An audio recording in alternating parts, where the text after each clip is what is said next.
Historic homes is the subject. Make your way. What is falling water? I don't know, I just paused it. Welcome to the final wager. No, I don't want to learn about Cologuard. Thank you very much. I'm Keith Williams, and I have no need for such things yet. We'll wait for the day. Let's see. We got some scores here. Yeah, I think I got some scores here. Got Seth in the lead, 17-6. Erin, 12-6. Harold, 4,400. I was, I guess at this point I'm not surprised to see Seth go for a $2,000 wager on a daily double. It seems like it's the only wager he ever makes on those. Speaking of wagers, I was a little shocked at the beginning of tonight's game when Alex did not make a comment about how Seth made a savvy wager yesterday. I was fully expecting that, and I actually probably would have bet money that he was going to say something along those lines. At least he did make a comment about what happened yesterday and why Seth is still here, much to the chagrin of his two challengers, I'm sure. So let's do some analysis. 12-6 if Erin doubles up. So for 25-2, that's going to be, what, 7,600? Yeah, so 7,600 at a minimum for Seth. Pretty easy to see that if he gets it wrong, he'll have 10,000. So Erin will want to cap her wager at 2,600. Harold, unfortunately for him, can only get up to 8,800.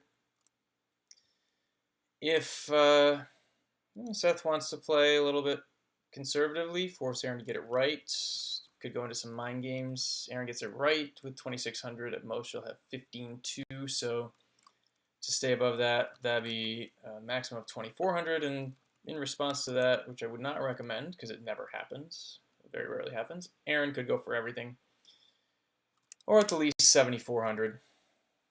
So those are the amounts there. I guess, what would that be? Up to 1,200 more. So Seth could wager up to 8,800.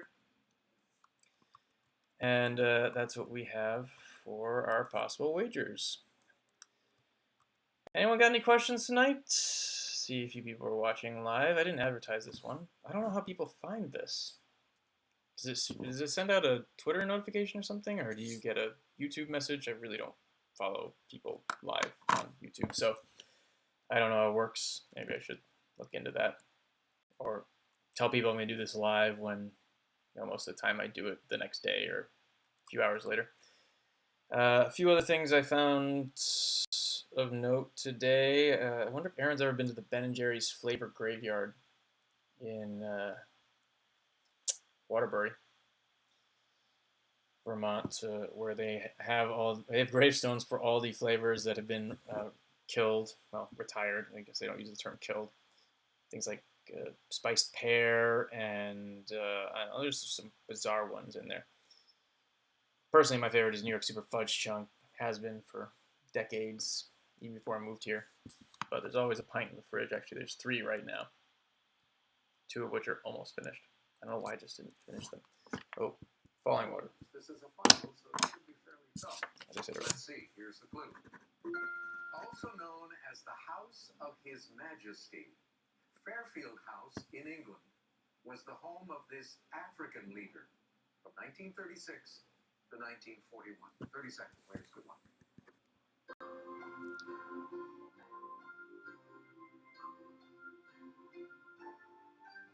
I wrote down what, so I'll put who just so I don't offend anyone. Well, it's a king or an emperor. 1936 is a pretty familiar date for a particular country getting invaded by another European country. So I'll stick with it and see if it works. The clue, very, very important. African leader and those dates. Harold, we come to you first. You had 4,400, and you came up with who is Haile Selassie, the Ethiopian king who was displaced by the Italians, and you are right.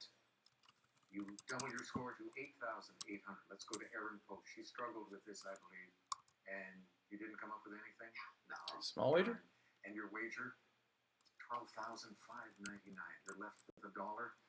Now over to Seth Wilson, who was in the lead. He came up with Selassie. He's right, even though he misspelled it a little. It's an E instead of an A. You add Oh, 74 come on, Trebek. Like, you know Amharic? Get out of here. Well, that's a big total. Is that bigger than Buzzy Cohen? Maybe. Well, that's 8 games, and Buzzy has competition for that top slot in the next Tournament of Champions. Congratulations, Seth. I wonder if your mom's ever watched the Final Wager. If so, hi. I had the pleasure of meeting Philip Tew over the summer, and he is every bit as charming and as funny and as humble as he looks on TV. Oh, by the way, I should just show that I did have the correct answer. He did not bring Mr. Coco, though, unfortunately.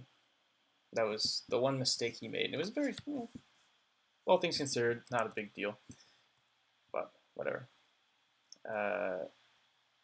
And no, Seth's not at the top yet. He will be, if he wins tomorrow, I think, depending on how much Buzzy had. I can't remember off the top of my head. I think it wasn't even 191,000. So I think, not Pranjal, but whoever else had 6 wins, and now I'm already blanking. Andrew Powell had more than Buzzy did. So maybe, I don't know. It's been so long since I've seen those big numbers. I just update one line in the TOC tracker. Liechtenstein's flag. Why didn't they just plug in their flag to Google Images when they designed it? I would have seen that some other country had already registered it. That was a joke, by the way. Surprised no one knew Vaduz. Remember, if you're going on the show, you want to know the world capital is pretty cold because they show up all the time. Tabard Inn, my brother worked right across the street from it for several years in Washington, D.C. That was a $1,000 clue in the TBD category. I couldn't remember it. I remember seeing it, but I would not have been able to pull out the name. O Fortuna and Carl Orff and Carmina Barada. Those are things you want to know because they come up a lot in trivia.